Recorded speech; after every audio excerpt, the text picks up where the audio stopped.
ए बाबू ई टुकेल जातिटा किछि नाही कहि पारन बोली ई दुनिया सबु बेले ताके ही दोष लदी देसी। ई मोर मनर कथा टिके बुझी नाही पारलो।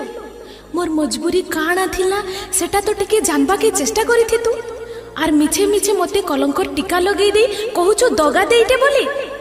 नाई माखे का सिंदूरा नाई पिंधे का चूरी तमको नाई पाएले जीवन देवी हारे।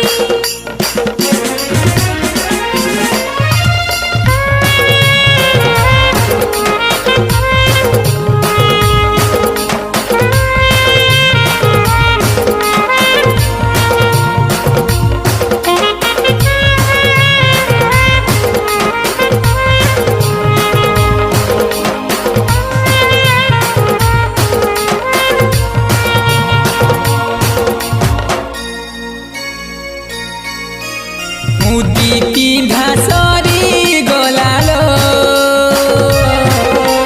नहीं बेलुलो की के खबर